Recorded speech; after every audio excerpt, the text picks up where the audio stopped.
Hello दोस्तों, तो मैं डॉक्टर सचिन राजपूत आज आपको बताएंगे कि बिजनेस करने वाला बंदा और एक इन्वेस्ट करने वाला किस प्रकार से दोनों में बेस्ट कौन है। इसका आज हम आपको रिव्यू देंगे कि दो लड़के थे, दोनों ने अपना सेटअप स्टार्ट किया। एक ने अपने ग्रामीण एरिया में अपने धरातल पर ऑफलाइन बिजनेस स्टार्ट किया, दूसरे बंदे ने स्टॉक जिसे बोलते हैं शेयर मार्केट, उसमें उतना ही बराबर पैसा लिया और उसने स्टॉक में इन्वेस्ट करना स्टार्ट किया। तो जो बंदा बिजनेस कर रहा था वो स्टॉक में इन्वेस्ट कर रहा था, दोनों की हम आपको इनकम के बारे में बताएंगे और आपको ये भी सलाह देंगे कि कौन सा बंदा कितना बेस्ट रहा और कौन सा बंदा कितना लॉस में रहा। ये सारी चीज़ें आपको A to Z क्लियर हो जाएंगी। आप वीडियो को अंत तक देखें, जो कि बीच में क्या होता है, आप जो भी वीडियो देखते हैं बीच में छोड़ देते हैं तो आपको आधी अधूरी जानकारी मिलती है। आधी अधूरी जानकारी आपकी वो किसी काम की नहीं है। तो दोस्तों, कहने का मतलब ये है हमारा, वीडियो को आप टाइम हो तब देखें और फुल वीडियो अंत तक वीडियो ज़रूर देखें, क्योंकि उसमें आपको आधी अधूरी जानकारी नहीं, पूरी जानकारी मिलेगी। तो दोनों ने स्टार्ट किया, माना कि 1-1 लाख रुपए से। 1 लाख रुपए से एक बंदे ने अपना बिजनेस स्टार्ट किया।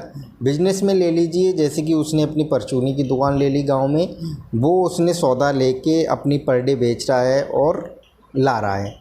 दूसरे बंदे ने सोचा कि 1 लाख रुपए को मैं अपने स्टॉक में इन्वेस्ट करना चाहता हूँ।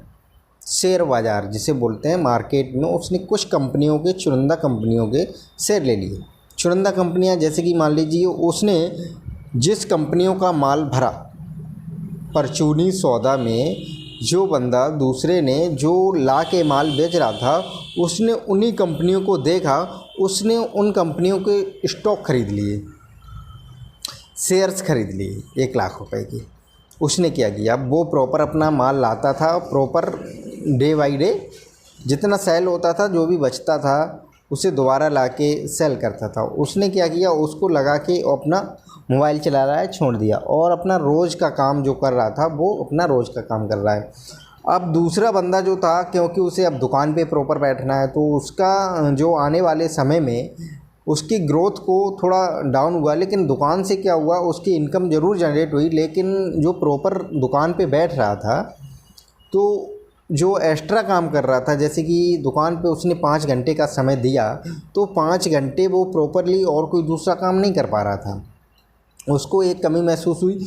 जो बंदा स्टॉक में इन्वेस्ट कर रहा था उसे प्रॉपरली अपना जो भी काम कर रहा था वो कर रहा था, लेकिन उसने पैसे को स्टॉक में इन्वेस्ट किया, वो भी एक प्रॉपरली बिजनेस था उसका।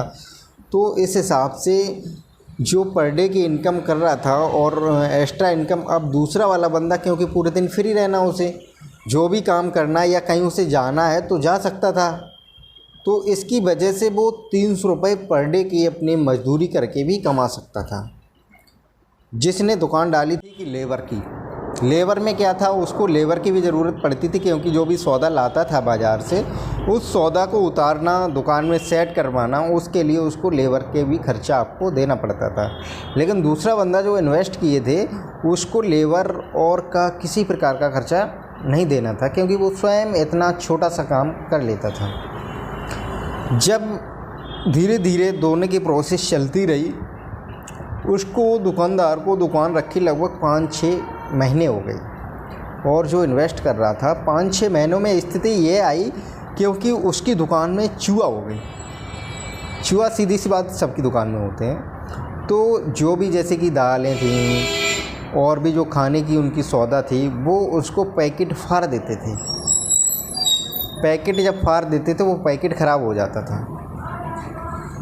और जो बंदा इन्वेस्ट करता था उसका उसमें एक भी घुन और चूहा नहीं लगा। जब अंत में निर्णय, जब दोनों ने अपना रेशियो निकाला, तो जिसने इन्वेस्ट किया था वो बंदा उसकी प्रॉफिट से जीत में रहा, क्योंकि उसे घुन भी नहीं लगा, न लेबर देनी पड़ी, न उधारी हुई। ये सारी चीज़ें देख के उसने 1 लाख को अपना पैसा साल भर में डबल किया, और जिसने बिजनेस किया था उसने उस पैसे को साल भर में डबल नहीं कर पाया, क्योंकि उसका थोड़ा पैसा चूहों ने काट डाला, घुन लग गया। कुछ पैसा उसका उधार भी चला गया। इस हिसाब से उसकी प्रॉफिट तो हुई, क्योंकि कुछ प्रॉफिट उधार ही चली गई। उसने भी, चलो हम मानते हैं, उसने भी, बिजनेस करने वाले ने भी 1 साल में पैसा डबल किया।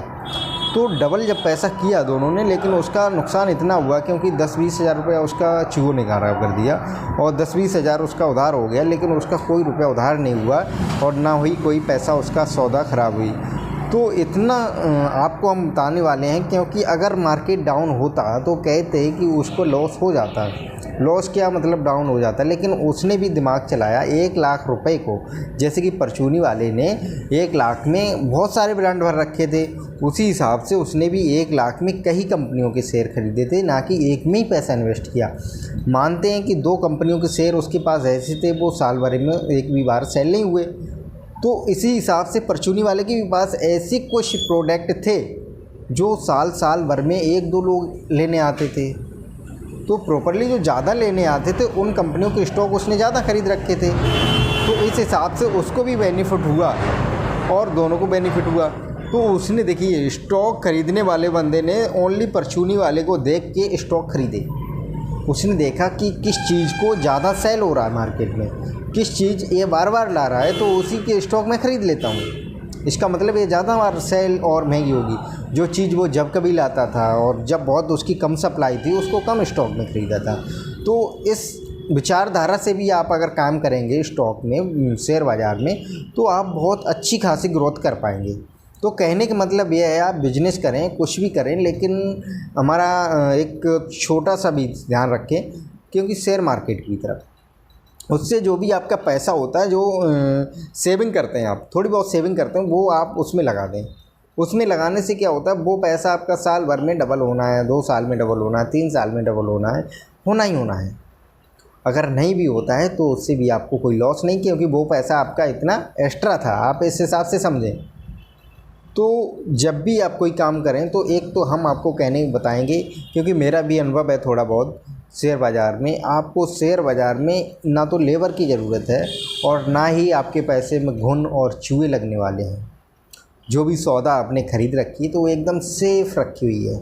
भले मार्केट डाउन हो रहा है, कोई बात नहीं, क्योंकि अब आप भी कोई सा काम करते हैं तो आपने अभी जैसे कि तम्बाकू खरीद रखी है या गेहूँ खरीद रखा है, गल्ला खरीद रखा है, किसी कारण बस उसका मार्केट डाउन होता है, रेट डाउन होता है, तो आप क्या करेंगे, स्टॉक रखेंगे। तो इसी हिसाब से उसमें भी शेयर बाज़ार में जब कोई चीज़ डाउन होती है तो इसका स्टॉक आपको रोकना होता है। जब वो चीज़ महंगी होती है तो स्टॉक बेचना होता है। अगर आप आलू का धंधा करते हैं तो आलू आपने आज ख़रीद रखा है, कल को मंडी डाउन हो गई तो आपको कम से कम 15-20 दिन का समय लगेगा मंडी बढ़ने में, तब तक आलू आपका सब सड़ जाएगा।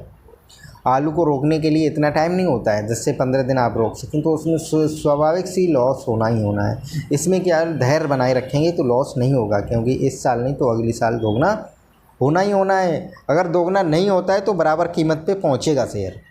बराबर कीमत पे जब कंपनी अच्छी है तो उसकी हर साल ग्रोथ होती है। कंपनी प्रॉफिटेबल है तो उसकी हर साल ग्रोथ होती है, हर साल प्रॉफिट जनरेट होती है, और जब प्रॉफिट जनरेट होती है तो उसी हिसाब से उसका शेयर बढ़ता है। नहीं तो जो एक कंपनियों के 1-1 रुपये पे शेयर थे, आज वो 4-4, 10-10 हज़ार रुपये पे शेयर हैं। कैसे पहुँचे हैं? क्योंकि उनकी कंपनियों ने ग्रोथ निकाल के दी है, पैसा को बचत में दिखाया है, प्रॉफिट निकल के आई है। जब प्रॉफिट निकल के आई है, लोग कंपनी को ज़्यादा पकड़ रहे हैं तो शेयर भी अच्छे से, उसकी महंगाई बढ़ रही है। तो इस हिसाब से आप जब भी ध्यान रखें तो बिजनेस और दोनों करें।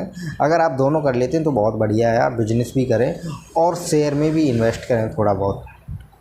तो उससे क्या होगा, एक आपके अन्य खर्चे चलेंगे और उससे अन्य खर्चे चलने से बहुत ही बेनिफिट होता है। आपका मान लीजिए मोबाइल रिचार्ज है, घर में फैमिली रिचार्ज है, सब्जी है, और भी सारी चीज़ें जिनसे आप यूज कर सकते हैं, बहुत सारी चीज़ें आपके अनुभव में आती हैं। तो थैंक यू दोस्तों। तो आपको इस वीडियो में इतना ही, आगे वीडियो में मैं आपको काफ़ी बताऊंगा, तो इसलिए आप मेरे चैनल को सब्सक्राइब ज़रूर कर लें। थैंक यू दोस्तों, धन्यवाद।